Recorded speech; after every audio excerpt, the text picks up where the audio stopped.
The main car park at Heysham is just after this house on the left. I know that now.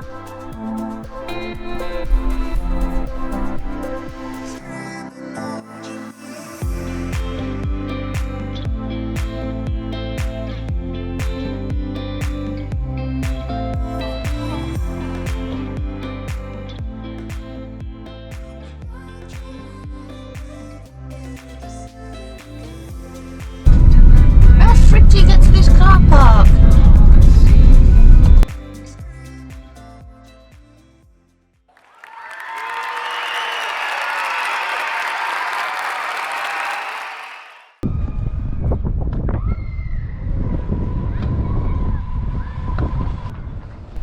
A decent day, a little bit windy, so I won't get the drone up, but I've come for a drive in the van to Heysham village, and on the face of it you might not think it offers a lot. The face of it's still really pretty though. It's got the odd cobbled street, shop, cafe. These were all closed when I was there, but that's probably not a bad thing for my belly and my purse. It's a place with an interesting history, and that comes in the form of the 8th century ruin of St Patrick's Chapel and its neighbouring church, St Peter's.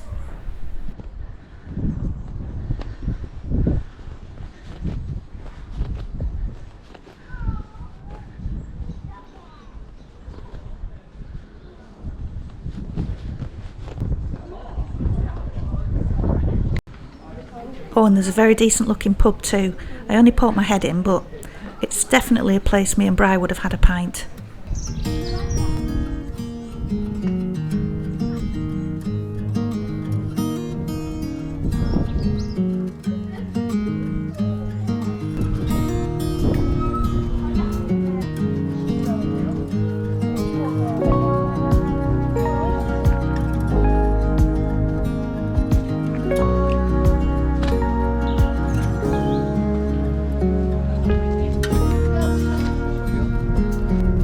St Peter's Church is Grade 1 listed, and the present building dates to around the 14th century. There are foundations though on this same site of a much earlier Anglo-Saxon building.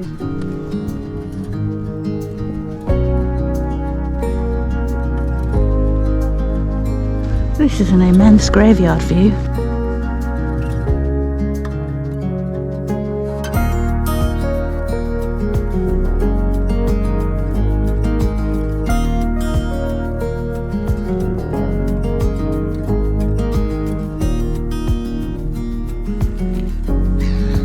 Got some food and they're all after it.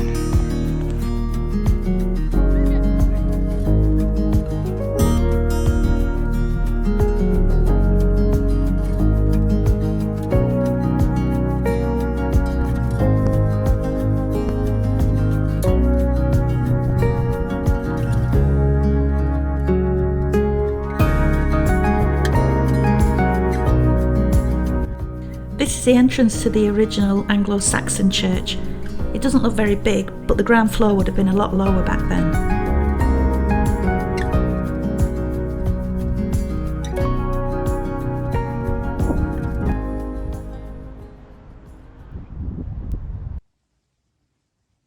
Once you're inside the little church, there are two items of particular interest.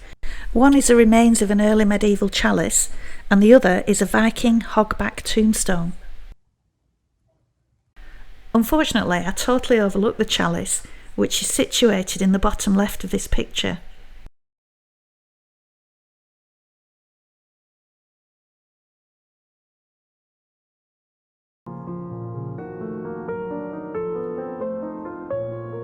I got talking to a chap who knew a lot about this hogback stone. He explained how these stones were used by the Vikings in northern England and southern Scotland to mark out important graves. This particular stone is one of the best preserved examples, and the chap went into some great detail about the various scenes that are depicted on the side and all the intricate carvings. I won't pretend to remember half of it, but I did find it fascinating, and it is worth a read up if you get a chance.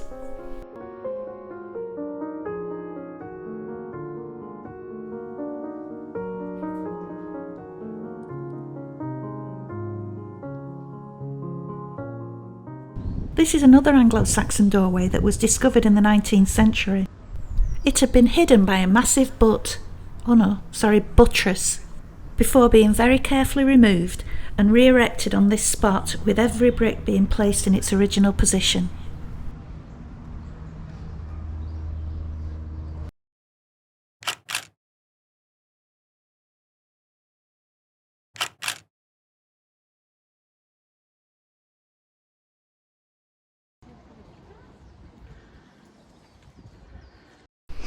The ruins of the 8th century St Patrick's Chapel is just a bit further along the footpath.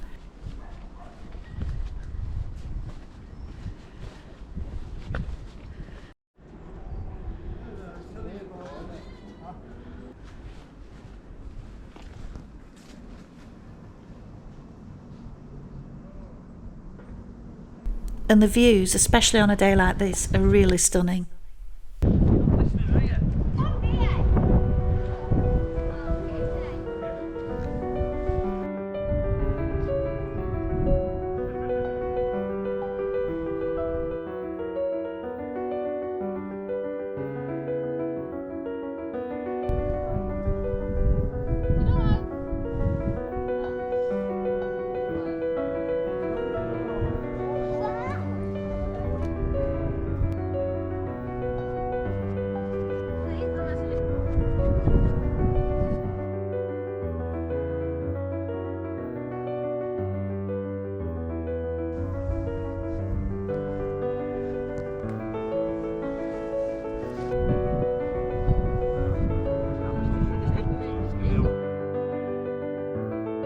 There are some early examples of Christian burials on this site, and the graves have been cut into the natural bedrock.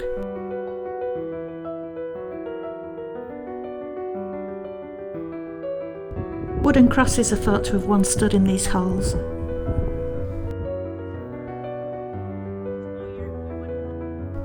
Any Black Sabbath fans might recognise these.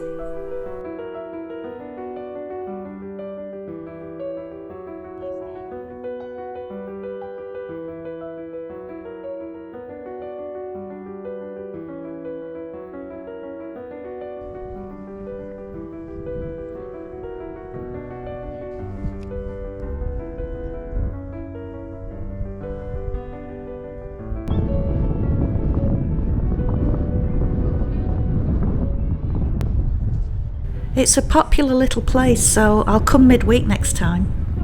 But it was just nice to get out in the van for a few hours. And here's to some big adventures in 22.